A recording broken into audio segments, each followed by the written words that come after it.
ಕೊಲೆ ಕೇಸ್ನಲ್ಲಿ ದರ್ಶನ್ ಈಗ ಪರಪ್ಪನ ಅಗ್ರಹಾರ ಜೈಲಿನಲ್ಲಿದ್ದಾರೆ.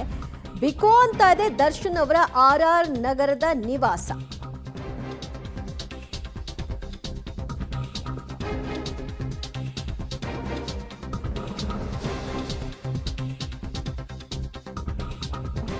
ಕೊಲೆ ಕೇಸ್ನಲ್ಲಿ ದರ್ಶನ್ ಜೈಲು ಪಾಲಾಗಿದ್ದಾರೆ. ಈ ಸಂದರ್ಭದಲ್ಲಿ ಅವರ ನಿವಾಸದತ್ತ ಕೂಡ ಒಂದಷ್ಟು ಬಿಕೋ ಅನ್ನುವಂತಹ ವಾತಾವರಣ. ಪ್ರತಿ ಭಾನುವಾರ ಆದ್ರೆ ಸಾಕು ದರ್ಶನ್ ಅವರ ಮನೆ ಮುಂದೆ ಅಭಿಮಾನಿಗಳು ಸೇರ್ಕೊಳ್ತಾ ಇದ್ರು.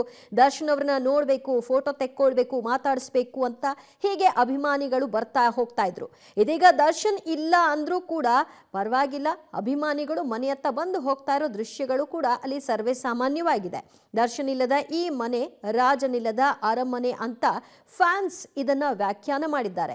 ಈಗೆಲ್ಲರೂ ಕೂಡ ಆರ್ ನಗರದ ನಿವಾಸದ ಬಳಿ ಹೋಗೋದ್ರ ಬದಲಾಗಿ ಪರಪ್ಪನ ಅಗ್ರಹಾರ ಜೈಲಿನತ್ತ ಹೋಗಿ ಬರೋದು ಜಾಸ್ತಿ ಆಗಿದೆ. ಇದ್ರ ಮಧ್ಯೆಯೂ ಕೂಡ ಕೆಲ ಅಭಿಮಾನಿಗಳು ಹೋಗಿ ಬರ್ತಿದ್ದಾರೆ. ರಾಜರಾಜೇಶ್ವರಿ ನಗರದಲ್ಲಿರೋ ದರ್ಶನ್ ಅವರ ಮನೆ ಮುಂದಿದ್ದೀವಿ. ನೀವು ನೋಡ್ತಾ ಇರ್ಬೋದು ದರ್ಶನ್ ಅವರ ಮನೆ. ಈಗಾಗಲೇ ದರ್ಶನ್ ಅವರು ಕಳೆದ 4 ವಾರದಿಂದ ಇಲ್ಲಿಲ್ಲ. ಆದರೆ ಅಭಿಮಾನಿಗಳು ಪ್ರತಿ ಭಾನುವಾರ ಬಂತಂದರೆ ಸಾಕು ಅಭಿಮಾನಿಗಳು ದರ್ಶನ್ ಅವರ ಮನೆ ಮುಂದೆ ಸೇರ್ತಾ ಇದ್ರು. ದರ್ಶನ್ ಅವ್ರನ್ನ ಮೀಟ್ ಮಾಡೋಕ್ಕಾಗಿ, ಅವರ ಜೊತೆ ಒಂದು ಫೋಟೋ ತೆಗೆಸ್ಕೊಳ್ಳೋಕ್ಕಾಗಿ ಅವರ ಮನೆ ಮುಂದೆ ಕಾಯ್ತಾ ಇರ್ತಿದ್ರು. ದರ್ಶನ್ ಅವರು ಕೂಡ ಅಷ್ಟೇ, ಅವರ ದಿನನಿತ್ಯದ ದಿನಚರಿ ಏನಿತ್ತು ಅದನ್ನು ಮುಗಿಸಿ ನಂತರ ಅವರ ಸ್ನೇಹಿತರು, ಅವರ ಆಪ್ತ ವಲಯದನ್ನು ಭೇಟಿಯಾಗಿ ನಂತರ ಅವರ ಅಭಿಮಾನಿಗಳಿಗಾಗಿ ಒಂದಿಷ್ಟು ಸಮಯವನ್ನು ಭಾನುವಾರದ ಸಂದರ್ಭದಲ್ಲಿ ಭಾನುವಾರದ ದಿನ ಅವರ ಅಭಿಮಾನಿಗಳನ್ನು ಮೀಟ್ ಮಾಡೋದು, ಅವರಿಗೆ ಒಂದು ಫೋಟೋ ಕೊಡುವಂಥ ಒಂದಿಷ್ಟು ಸಮಯವನ್ನು ಅವರಿಗೆ ಮೀಸಲಿಡ್ತಾ ಇದ್ರು.